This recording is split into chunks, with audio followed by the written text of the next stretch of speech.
अब ये साहब क्या कह रहे हैं कि देखो भाई, जो तत्व है, अंतिम सत्ताएं हैं, चार हैं। पृथ्वी, तेजो, वायु, ऋति। संस्कृत में से तोड़ेंगे तो पृथ्वी, ये अप जो है इसको बोलते हैं पानी, आप यानी जल। तेज का मतलब अग्नि, वायु का मतलब वायु, ऋति ये वायु इति है यानी इतने ही हैं तत्वानी। चार तत्व हैं, पृथ्वी, जल, वायु, अग्नि। अब आपके मन में आता होगा पांच सुने थे हमने, तो आपने कहीं शब्द सुने पांच महाभूत। भारत के लोगों की सामान्य धारणा है कि पांच महाभूत होते हैं। तुलसीदास जी ने इस बात को और अच्छे तरीके से एक्सप्लेन कर दिया। क्षिति, जल, पावक, गगन, समीरा। क्षिति क्या है? मिट्टी है, पृथ्वी है। जल क्या है? पानी है। क्षिति जल, वायु, वायु तो है ही। गगन यानी आकाश, समीरा मतलब हवा। क्षिति जल, पावक है, पावक मतलब अग्नि हो गई। अब ये कह रहे हैं कि चार महाभूत हैं। क्यों? आपको पृथ्वी दिखती है, आपको जल दिखता है, फील होता है, दिखता भी है, टच करेंगे फील हो जाएगा। अग्नि ठीक से फील होती है, दिखती भी नहीं तो लगा के देख लीजिए, एकदम खटाक से फील हो जाती है ना। वायु भी फील होती है, कभी आंधी वांधी में निकली है देखिए, लगता है कि उड़ ना जाए, तो ठीक से फील होती है। लेकिन एक है आकाश, आकाश फील नहीं होता। आप कितना भी ताकत लगा लीजिए, आप देखिए ऊपर। अच्छा, आकाश और स्पेस को अभी के लिए एक मान लीजिए, हालांकि दर्शन में इनको भी अलग माना जाता है। ठीक है, अभी के लिए मान लीजिए आकाश मतलब स्पेस, समझने के लिए। स्पेस कहाँ है? केवल वहां नहीं है स्पेस, हमारे बीच में भी स्पेस ही है। तो आपके मेरे बीच में जितना भी गैप है वो स्पेस है। आप में से किसी में दम हो तो स्पेस को देख के दिखा दीजिए। आप स्पेस को नहीं देख सकते, आप स्पेस में चीजों को देख सकते हैं। आप स्पेस को नहीं देख सकते। स्पेस में कुछ होगा तो नजर आ जाएगा। प्योर स्पेस परसेप्टिबल नहीं है, प्रत्यक्ष का विषय नहीं है। और क्योंकि भाई साहब पहले बोल चुके हैं कि प्रत्यक्ष को ही मानेंगे, तो जो प्रत्यक्ष नहीं होता कैसे मान लें? तो इन्होंने कहा चार महाभूत होते हैं, पांच नहीं होते हैं, चार महाभूत होते हैं। आकाश कोई महाभूत नहीं है। आकाश को लेके पूरे इंडियन, पूरी वेस्टर्न फिलोसफी में बहुत डिबेट्स हैं कि आकाश को महाभूत माने कि ना माने। इंटरेस्टिंग बात है, ठीक इसी समय ग्रीस में, यूनान में एक दार्शनिक हुआ एम्पेडोक्लीस। वहां के लोग बोलते हैं ग्रीस में कि एम्पेडोक्लीस वाज पाकुद कत्तायन ऑफ इंडिया। पाकुद कत्तायन, मैंने नाम बोला थोड़ी देर पहले, पाकुद कत्तायन, वो भी ये बोल रहे हैं कि चार महाभूत होते हैं। चार बाग भी चार बोल रहे हैं, अजित केशकम्बली भी चार बोल रहे हैं, एम्पेडोक्लीस वहां चार बोल रहे हैं, यही चार। आकाश को वो ही नहीं मान रहा, उसको भी नहीं दिख रहा आकाश, कैसे माने?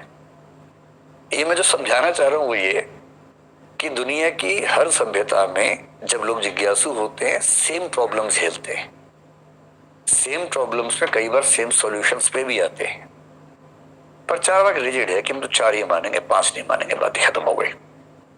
अब देखिए असली सवाल इसके बाद ये आएगा कि मान लीजिए कि चार है, ठीक है, आपको ये भी तो बताना पड़ेगा ना कि ये चार मिलते कैसे हैं। क्योंकि वो क्या कह रहे हैं कि इन चारों के मिलने से हर चीज बनती है। बहुत ही प्लेन एक्सप्लेनेशन है, बहुत ही सरल किस्म की व्याख्या है, उतनी कॉम्प्लेक्सिटी इसमें है नहीं जितनी दर्शन में चाहिए होती है, थोड़ी ज्यादा सिंपल हो गई है।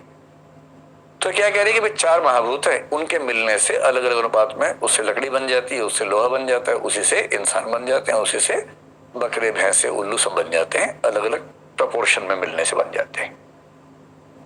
तो एक सवाल तो बताना पड़ेगा, मिलाता कौन है? कोई तो मिलाएगा इनको। अब मिलाता कौन है, इस प्रश्न के उत्तर में कई लोग उछल के बोलते हैं भगवान जी मिलाते हैं। जैसे न्याय दर्शन बोलता है ईश्वर मिलाता है, ईश्वर निमित्त कारण है। ये कह रहे ना, कोई नहीं मिलाता है। इन महाभूतों का स्वभाव ही ऐसा है कि वो अपने आप मिल जाते हैं। इसको बोलते हैं स्वभाववाद या नेचुरलिज्म। ये चार बेसिक एलिमेंट्स हैं, इनकी नेचर ही है कि ये अपने आप मिलते रहते हैं। मिलवाने के लिए किसी और, जैन दर्शन ने भी ये कहा कि कोई मिलाने के लिए नहीं चाहिए हमें। जैन फिलोसफी परमाणुओं को मानती है, लेकिन परमाणु मिलते कैसे? अपने आप मिलते हैं, उसके लिए ईश्वर चाहिए नहीं, उनको अपने आप मिल जाते हैं। यही बात पश्चिमी डेमोक्रेटस इसी समय कह रहा है कि परमाणु है, अपने आप मिलते हैं। ये भी कह रहे हैं अपने आप मिलते हैं। तो ये अपने आप हो जाता है सब कुछ। और किसी ने इनसे पूछा कि यार ये बताओ ना, फिर इंसान अलग टाइप का है, बाकी एनिमल्स अलग टाइप के हैं, लोहा लकड़ी अलग टाइप के। बोले अनुपात, थोड़ा अनुपात चेंज हो जाता है, प्रोपोर्शन, बस उससे होता है। तुम्हारा अनुपात थोड़ा खराब था, हमारे थोड़ा अच्छा, तुमसे देखो हम ज्यादा अच्छा सोच पा रहे हैं, तुम्हारा प्रोपोर्शन थोड़ा खराब है, तुम कम सोच पाते हो। ठीक, घमंडी एक नंबर के, खूब एग्रेशन में सबका भूत बनाए थे, जो उनके सामने आता था उस तरह से बात करते थे। दर्शन में कुछ लोग मानते हैं दुनिया ईश्वर ने बनाई है, इसको बोलते हैं क्रिएशनिज्म, कि किसी खास प्रयोजन से, पर्पस से दुनिया ईश्वर ने बनाई। यह है क्रिएशनिज्म, ये सृष्टिवाद। कुछ लोग मानते हैं ना, अपने आप बन गई बाई चांस। जो बोलते हैं अपने आप बन गई, उनको बोलते हैं मैकेनिकल थियरी, यांत्रिक सिद्धांत। चारवाक लोग मैकेनिकल थियरी के समर्थक है, मैकेनिज्म के समर्थक है। ये उनका जगत के बारे में, पृथ्वी के बारे में, संसार के बारे में विचार था। दिक्कत आती है आत्मा में। सबसे मुश्किल टॉपिक क्या होता है? आत्मा। इनसे पूछो ईश्वर, तो ईश्वर तो है ही नहीं, क्योंकि वे दिखता ही नहीं है। ना ईश्वर को देख सकते हैं, ना सूंघ सकते हैं, ना टच कर सकते हैं, ना फील कर सकते हैं, ना उसकी स्मेल आती है। तो सीधी सी बात है, जो 5 इंद्रियों से नहीं जाना जा सकता, इनके हिसाब से उसकी एग्जिस्टेंस है ही नहीं, तो ईश्वर को नहीं मानते हैं। आत्मा पे आके मामला फंस जाता है, और आत्मा पे आके आपका मामला भी फंस जाता है बार बार। आप सबको बड़ी जिज्ञासा है कि पता लग जाए फाइनली, और मैं पहले ही बोल चुका हूं कि मुझे भी नहीं पता है। तो मैं तो सिर्फ ये बताऊंगा, जैसे आत्मा में मेरी इच्छा है कि एक बार हम 3 घंटे डिस्कशन आत्मा पे ही करेंगे। दुनिया के सारे फिलोसफर्स के ग्रुप्स ने क्या क्या कहा, सारे धर्मों ने क्या कहा, विज्ञान क्या कह रहा है, और मेरी आस्था ये है कि इसका अंतिम उत्तर विज्ञान देगा, ना कि धर्म या दर्शन देने वाला है। और विज्ञान काफी नजदीक पहुंच चुका है। अब काफी नजदीक के बाद भी दूरी कितनी है कहना मुश्किल है, लेकिन हाँ, वो लोग काफी आगे तक पहुंच पा रहे हैं। और न्यूरो साइंस शायद इसका सबसे सटीक जवाब देने वाली है भविष्य में। न्यूरो साइंस के एक्सपेरिमेंट्स बहुत कमाल के हैं, जो ब्रेन को और जो पूरा हमारा न्यूरल सिस्टम है उसको स्टडी करते हैं।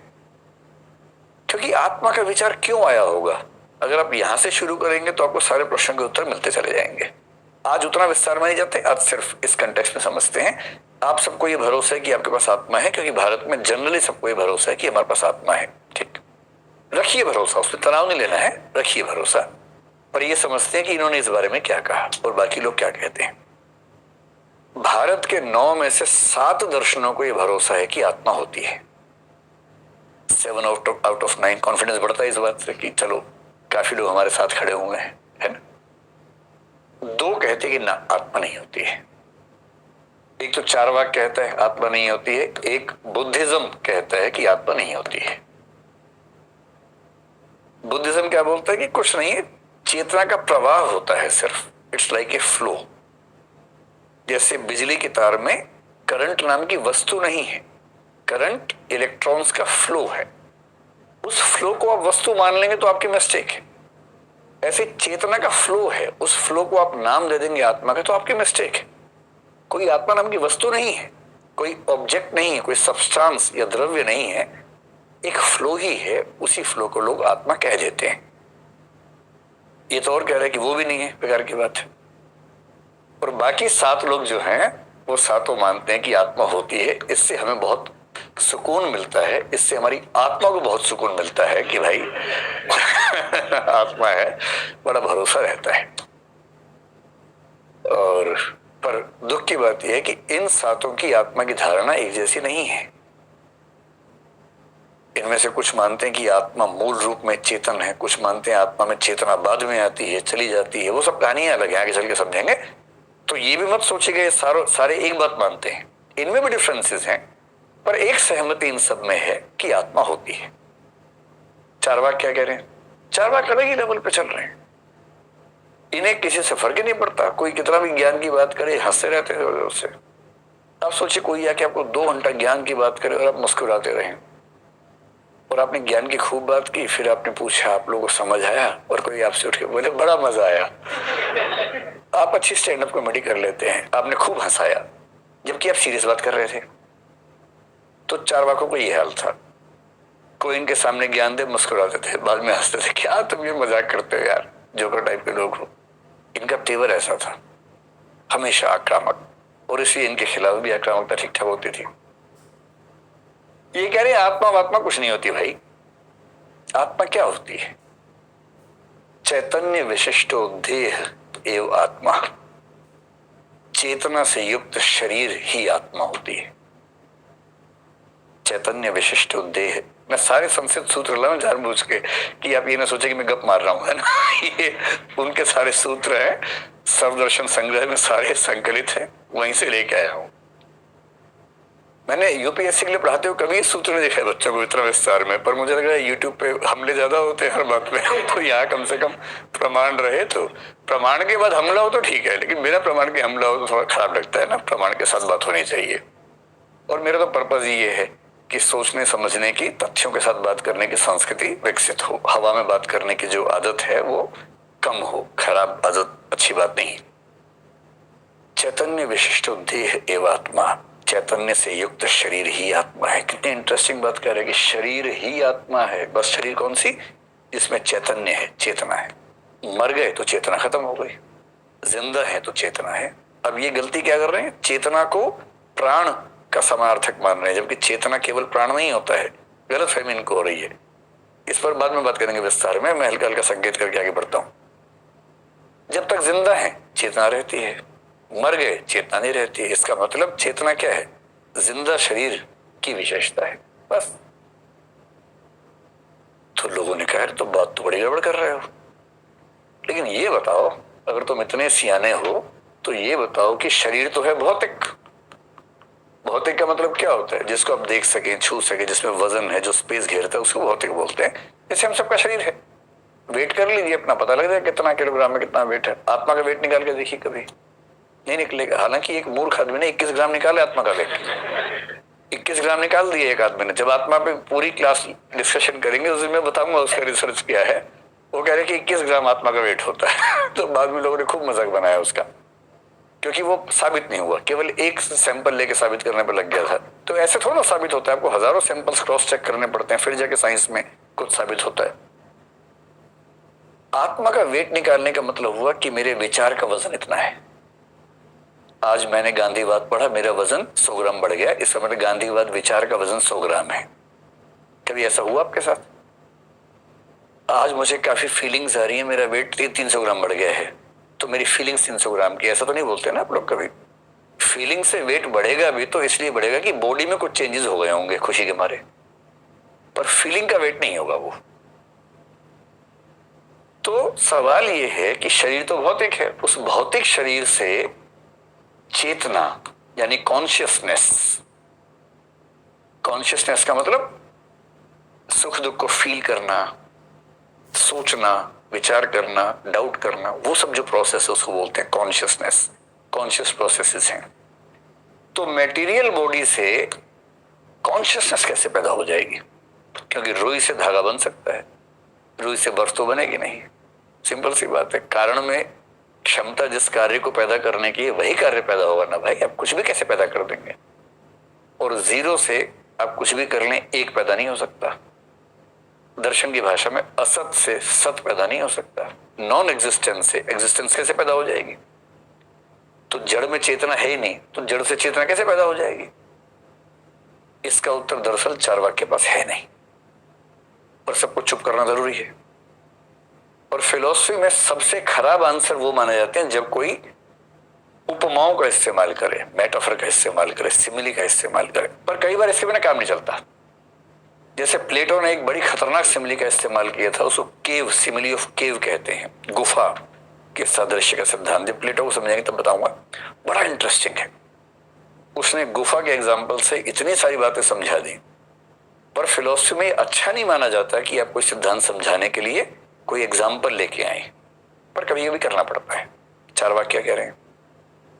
इनके तो एग्जाम्पल भी ऐसे होते हैं ना। तांबूल का मतलब होता है पान, किण्व का मतलब होता है शराब, मतलब किण्वन की प्रक्रिया से क्या बनती है शराब। हमेशा इनके एग्जाम्पल शराब, पान, बकरा, मुर्गा, मछली। अब ये भी एग्जाम्पल पता नहीं इनके थे या बाकी लोगों ने चुन चुन के इनके ऊपर लगा दिए, नहीं पता हमें। ये कह रहे किण्वा दिभ्यो मद शक्ति वद विज्ञानम। भारतीय दर्शन में विज्ञान का मतलब होता है चेतना। ध्यान रखिएगा, यहाँ विज्ञान का मतलब साइंस नहीं है, चेतना है, कॉन्शियसनेस है। इसलिए बौद्ध दर्शन में एक पूरा दर्शन है, उसका नाम है विज्ञानवाद। वहां विज्ञानवाद का मतलब कॉन्शियसनेस के बारे में। तो जो चेतना है कैसे बनती है? किण्वा दिभ्यो मद शक्तिवत विज्ञानम। किण्वा दिभ्यो का मतलब हुआ शराब जिन पदार्थों से मिलकर बनती है, जैसे गुड़ है, गेहूं भी हो सकता है, अंगूर भी हो सकता है। क्या कभी ऐसा हुआ कि अब गुड़ खा रहे हो, पेरेंट्स कहें नहीं बेटा नहीं, ये पाप है, तुम अभी से अल्कोहल का सेवन करने लग गए हो? कभी नहीं बोलते। पेरेंट्स खुद ही अंगूर खिलाते हैं, लो बेटा अंगूर खा लो बेटा गुड़ खा लो बेटा गेहूं खा लो, गेहूं की रोटियां खा लो। उन्हें कभी तनाव नहीं होता कि बच्चा शराबी हो गया हमारा, नहीं होता ना। लेकिन उसी गुड़ को, उसी गेहूं को, उसी सामग्री को एक खास तरीके से सड़ा दीजिए तो उससे मद की शक्ति पैदा हो जाती है, नशा पैदा हो जाता है। कैसे पैदा होता है? कि भाई गेहूं में, अंगूर में, गुड़ में तो नशा नहीं था, पर एक खास प्रोसेस से गुजरने के बाद उसमें नशा पैदा हो जाता है। ठीक वैसे ही भौतिक शरीर के 4 महाभूतों में चेतना नहीं है, पर एक खास अनुपात में मिलते हैं तो चेतना पैदा हो जाती है। चेतना आत्मा का गुण नहीं है, शरीर का गुण है। शरीर जिन 4 चीजों से मिलकर बना है, 4 कौन सी? वही पृथ्वी जलवायु अग्नि है ना। जिन 4 से मिलकर बना है, ये ह्यूमन बीइंग का अनुपात ऐसा है कि उस अनुपात से चेतना पैदा हो जाती। चेतना के लिए चेतन वस्तुएं चाहिए। बहुत इंटरेस्टिंग बात है कि आज का विज्ञान कई मामलों में इस बात को सही साबित कर रहा है। और मैंने पहले वीडियो में जिक्र किया था, कंप्यूटर में कोई आत्मा नहीं होती है और कंप्यूटर हमसे तेज गति से सोचता है, हमसे बेहतर सोचता है। सोचने का मतलब मैथमेटिकल, लॉजिकल रीजनिंग की बात कर रहा हूं। चैट जीपीटी आने के बाद लिखने भी हमसे बेहतर लग गया है, उसकी मेमोरी हमसे बेहतर है, मेमोरी का रिट्रीवल हमसे बेहतर है। हम तो भूल जाते हैं, यार याद नहीं आ रहा, उसको ऐसा नहीं होता, एंटर करते याद आ जाता है उसको। हमारा ये भी होता है कि नाम किसी और का याद आया, चेहरा कोई और याद आ जाता है। कि तुम सुशील हो ना, वो कह रहे नहीं मैं तो संगीत हूँ, नहीं तुम सुशील हो, नहीं मैं संगीत हूँ। अरे हाँ यार सॉरी, मैं किसी और को याद कर रहा था। कंप्यूटर की चेतना में सुशील सुशील ही रहता है, संगीत संगीत ही रहता है। Retrieval of memory is perfect in case of computers as compare to us. और आत्मा लोगों ने क्यों मानी थी कि मेमोरी किसके पास रहती है, चिंतन कौन करता है, महसूस कौन करता है? ये सब करने के लिए एक चीज होनी चाहिए, सब्सटेंस होना चाहिए। वो द्रव्य, वो सब्सटेंस क्या है? वही आत्मा है। कंप्यूटर बता रहे कि यार तुम रोम रैम और ये सब लगा के, कैश मेमोरी लगा के सारा काम कर लेते हो, ये सब भौतिक वस्तुएं हैं। अगर ये सारी भौतिक वस्तुएं गणित, चिंतन, मेमोरी के काम सोल्व कर देती हैं, फिर आप कहते हैं कि जब तक मैं जिंदा हूं मेरे अंदर कुछ तो है खास, उसको करंट से रिप्लेस कर लीजिए। जब तक कंप्यूटर ऑन है कुछ ना कुछ एक्टिविटी हो रही है, स्विच ऑफ किया बंद हो गया। हो सकता है कि ऐसा ही कोई करंट हो। और क्योंकि इन सब बातों को उस समय बिल्कुल नहीं जानते थे, तो एक कॉमन सेंस से लोगों ने कल्पना की कुछ ऐसा होता होगा, आत्मा की धारणा बन गई। अभी भी हो सकता है कि वो सही बात हो, अभी तो संभावना ही तो हम बात कर रहे हैं। पर ये पता नहीं कैसे उस समय ऐसी बात कर रहे थे कि ये सब कुछ नहीं होता, ये सारा खेल भौतिक चीजों के मिलने से हो रहा है बस।